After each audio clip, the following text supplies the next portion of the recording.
Inilah salah satu contoh manusia yang kejang-kejang gara-gara BBM tak jadi naik.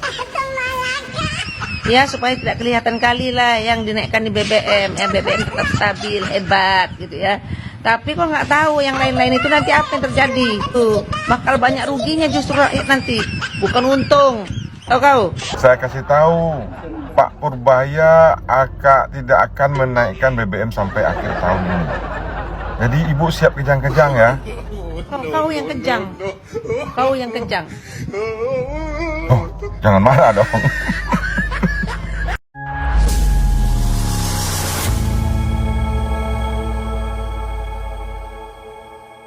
Assalamualaikum warahmatullahi wabarakatuh, saudara-saudaraku sebangsa dan setanah air. Dimanapun kalian berada, semoga kalian selalu dalam kondisi sehat walafiat ya. Berjumpa lagi dengan saya di Gaspol Update.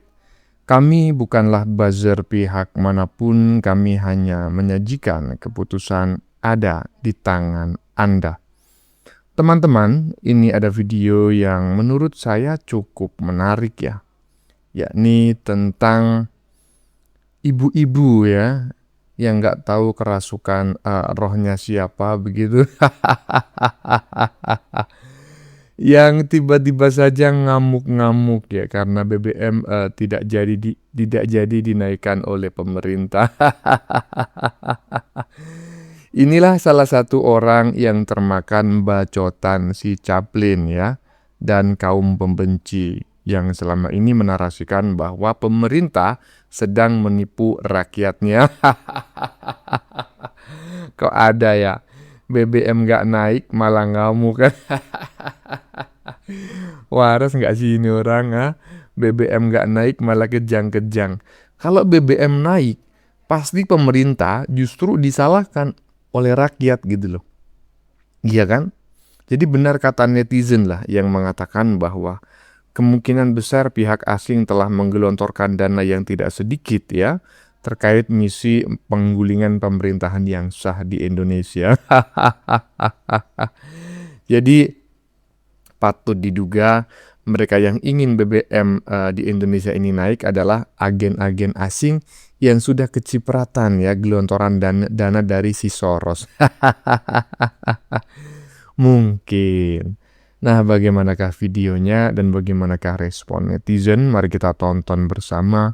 Kemudian mari kita komentari bersama di bagian akhir video. Ini dia. Teman-teman tahu nggak? Lu bakal bisa lihat ya, musuhnya Prabowo ini bakal bermunculan.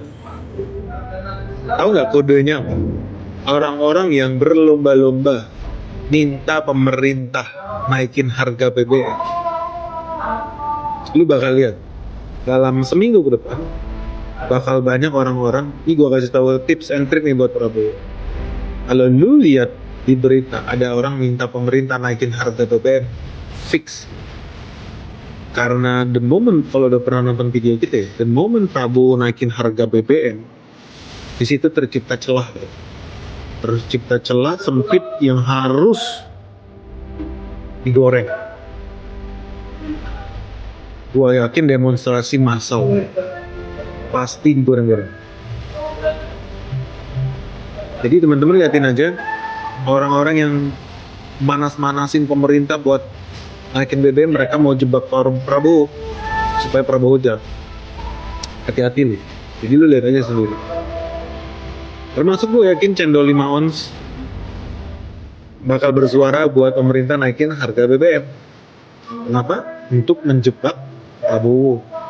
Tempe bacem, media-media peliharaan George Soros pasti bergabung bersama gengnya Charlie Chaplin dan mafia minyak Singapura untuk menjebak Prabowo. Tuh kan udah mulai keluar tuh Profesor S3 cap kaki 5 mengajak kudeta Prabowo. Teman-teman bakal jadi saksi sejarah kebenaran ramalan Benix. Profesor S3 Universitas Media bayaran dulu loh.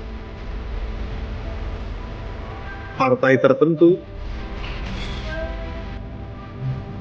termasuk menterinya Prabowo sendiri bakal berusaha menjatuhkan si Prabowo. Dan sekarang mereka udah punya peluang nih manfaatin kenaikan harga BBM. Gak ada mabok terima duit George Soros ya udah jelas lah. Herannya mereka mengancam membawa masa yang besar gitu, dana dari mana ya? Yo, gue udah pernah bilang loh, dananya dari Pentagon. Baru sentuh apa mereka? Apa nih gue kasih tahu? Jadi orang ngaku-ngaku cinta tanah air, termasuk LSM itu kan LSM anjing peliharaannya George Soros juga. Sekarang mereka udah happy, duitnya tambah banyak. Karena Pentagon membiayai perang propaganda buat cuci otak negara berkembang. Nilainya triliunan. Ya berat lah bro. Tapi gue tanya deh teman-teman, kalau lu yang jadi Prabowo, lu naikin gak harga BBM? Apalagi kalau udah $120. Kita hitung beban ke PBN bisa tembus ratusan triliun. Kalau lu jadi Prabowo, apa yang lu lakukan? Naikin harga BBM di demo, kerusuhan.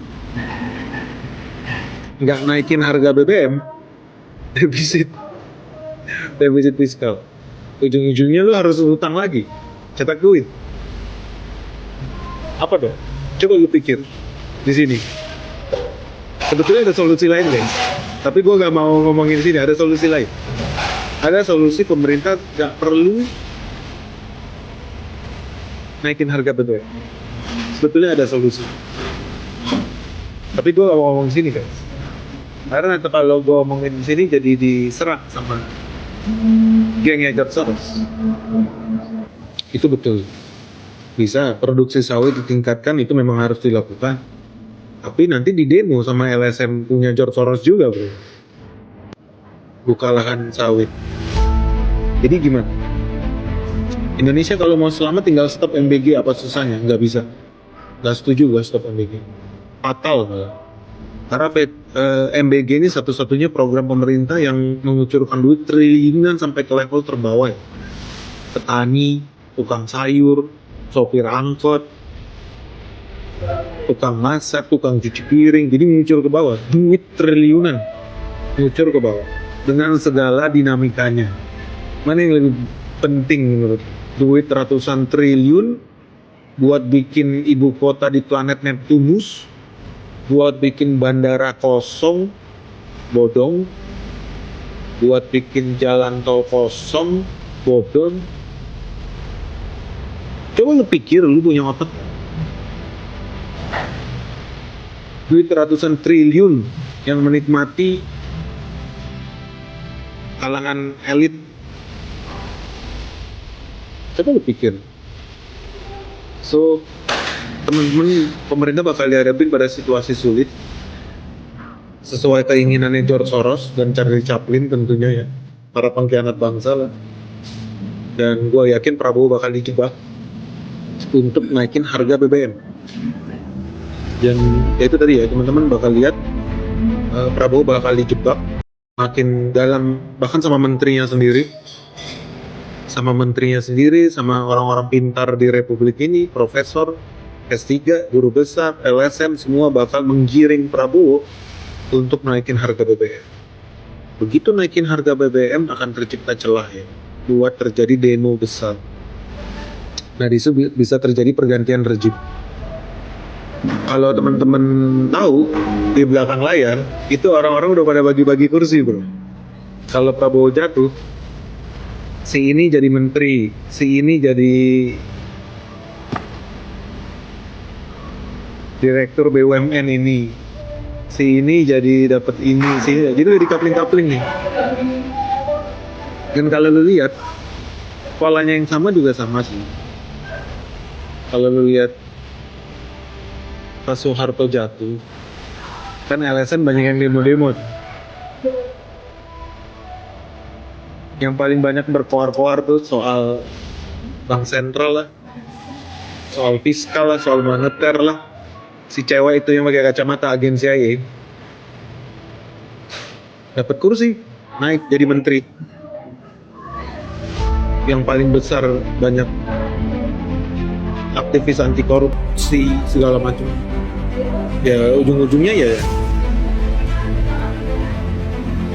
memang nggak semuanya cari duit lah bergabung ke kubunya George Soros. Tapi ada juga yang join gara-gara bakal dapat kursi jabatan gitu loh. Jadi ya win-win solution lah buat mereka. Nah, kalau nanti rejim jatuh guys, lu udah tau lah yang bakal jadi presiden siapa ya, itu nggak usah dibahas. Iya, jadi walaupun saya jujur secara pribadi tidak bisa mengklaim terkait kebenaran yang disampaikan oleh netizen barusan, tetapi kita harus sepakat bahwa kita harus waspada ya dengan upaya-upaya yang mungkin dilakukan oleh pihak asing gitu ya, seperti yang disampaikan oleh netizen barusan ya melalui agen-agennya yang ada di dalam negeri. Jadi kita harus waspada juga dengan orang-orang yang menginginkan BBM itu dinaikkan gitu.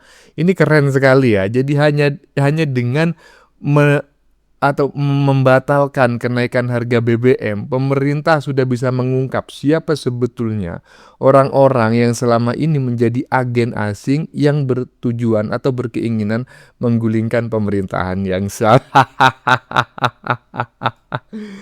Aduh, lanjut. Inilah salah satu contoh manusia yang kejang-kejang gara-gara BBM tak jadi naik. Ya supaya tidak kelihatan kali lah yang dinaikkan di BBM, ya BBM tetap stabil, hebat gitu ya. Tapi kok nggak tahu yang lain-lain itu nanti apa yang terjadi? Tuh, bakal banyak ruginya justru rakyat nanti, bukan untung. Tahu kau? Oh. Dan saya rasa dia akan kejang-kejang sampai akhir tahun, karena Pak Purbaya bilang bahwa BBM tidak naik sampai akhir tahun ini. Ah, salah kau yang kejang. Kau yang kejang. Semangat ya, Bu. Jangan-jangan, ya kan? Jangan-jangan ini ibu-ibu, mama-mama dari Medan ini salah satu agennya si Soros ini. Yang sudah mendapatkan sogokan dari si Soros berupa empek-empek dan kapal selam. Jangan kejang-kejang ya, nggak usah paten kali kalau berakting ya. Lanjut. Ada ibu-ibu yang ngamuk-ngamuk karena BBM tidak jadi naik. Coba kita lihat nanti, kalau minyak ini nggak naik, apa dibalik ini semua, ya? Ibu Lia Medan, Aku Lia Medan. saya kasih tahu, Pak Purbaya tidak akan menaikkan BBM sampai akhir tahun ini. Jadi ibu siap kejang-kejang ya. Kau yang kejang. Kau yang kejang. Oh, jangan marah dong. Nah ya itu ya kan, gak usah marah-marah lah ya kan, menyampaikan aspirasi boleh saja, tetapi ya kita juga bisa menilai kan sebagai rakyat ya kan, karena kita ini juga organisme yang sama. Anda menyampaikan aspirasi seolah-olah Anda ngerasa saya punya otak, saya bisa berpikir. Iyalah, orang lain juga sama punya otak dan bisa berpikir, dan kita bisa saling menilai. Nah coba ya kita nilailah orang-orang yang menginginkan harga BBM itu naik gitu loh. Hah? Itu coba itu orang waras ataukah enggak gitu loh. Aduh. Ya siap-siap aja mama-mama ya. Kejang-kejang sampai akhir tahun karena siapa namanya itu Menteri Keuangan Purbaya sudah menyampaikan bahwa tidak akan menaikkan harga BBM sampai akhir tahun. Selamat kejang-kejang ya. Lanjut. Menteri Keuangan Purbaya menyampaikan di hadapan Dewan Perwakilan Rakyat Komisi 9 DPR RI bahwa pemerintah menjamin tidak akan menaikkan harga BBM bersubsidi dalam 1 tahun terakhir ini. Siap sampai akhir tahun. Sampai akhir tahun. Nah, ini yang harus masyarakat tahu, Pak, bahwa pemerintah siap untuk tidak menaikkan sampai di akhir tahun. Iya Pak, kami siap tidak menaikkan sampai akhir tahun untuk BBM bersubsidi ya Pak ya, dengan asumsi. Itulah apa yang disampaikan oleh Purbaya. Saya melihat bahwa yang disampaikan Purbaya pada saat rapat dengar pendapat dengan Komisi 9 DPR RI adalah sesuatu yang patut kita dukung dan sokong. Ketika belahan dunia lain memilih menaikkan harga BBM dan mengencangkan ikat pinggang dengan sangat kuat, tetapi pemerintah memilih justru memberikan insentif. Saya mendengar paparan Purbaya menyampaikan banyak insentif di berbagai sektor. Ini adalah sesuatu yang bergerak berbeda dari belahan dunia lain. Kita memang tentu banyak yang bertanya-tanya, benarkah demikian? Benarkah sekokoh itu perekonomian kita? Benarkah semampu itu perekonomian kita? Banyak juga yang menyatakan bahwa ini hanya sementara, ini hanya sesaat. Nanti di belakang situasinya akan berbeda. Saya tidak ingin menebak-nebak apa yang akan terjadi ke masa depan.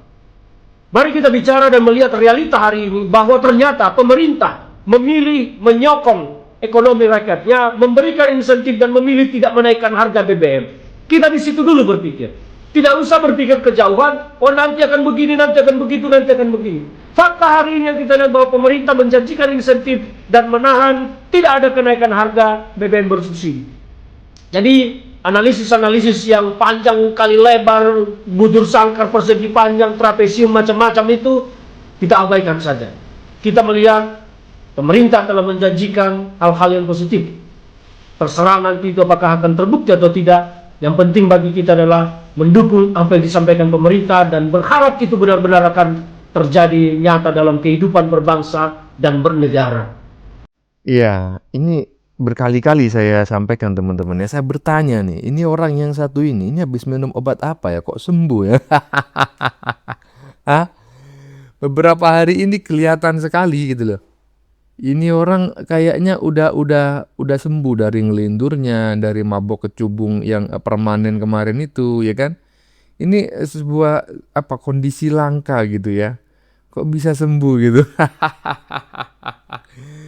Coba teman-teman tulis di kolom komentar ya. Kira-kira habis minum obat apa politikus kutu loncat yang baru saja kita saksikan ini? Lanjut. Bapak Menteri Keuangan ya, baru-baru ini sudah memberi klarifikasi dan memberi pernyataan yang jelas di hadapan para anggota dewan bahwa BBM bersubsidi tidak mengalami perubahan sampai akhir tahun. Yang artinya apa ini? Yang artinya pemerintah komitmen menjamin bahwa BBM tidak akan ada perubahan harganya, sehingga kebutuhan-kebutuhan lainnya stabil. Dan ini membuat Pupus. Tahu Pupus? Itu lagunya Dewa 19 tuh, Pupus. Jadi tidak ada harapan lagi untuk membuat onar. Untuk membuat onar yang mengharapkan BBM naik. Habis sudah. Tidak tahu apa lagi yang mereka pikirkan sekarang. Apalagi negara tetangga lainnya ya. Contoh Malaysia. Netizennya saja sudah mulai memuji-muji Pak Prabowo itu. Bahwa negaranya tidak bisa mencontoh Indonesia dapat menstabilkan harga BBM-nya. Yang ini apa artinya? Pak Prabowo komitmen untuk masyarakat kelas bawah. Nah, kembali lagi kepada pembicaraan Pak JK kemarin yang ingin menaikkan harga. Ya wajarlah. Basicnya Bapak JK adalah pedagang. Tidak mau ambil pusing. Pedagang adalah satu.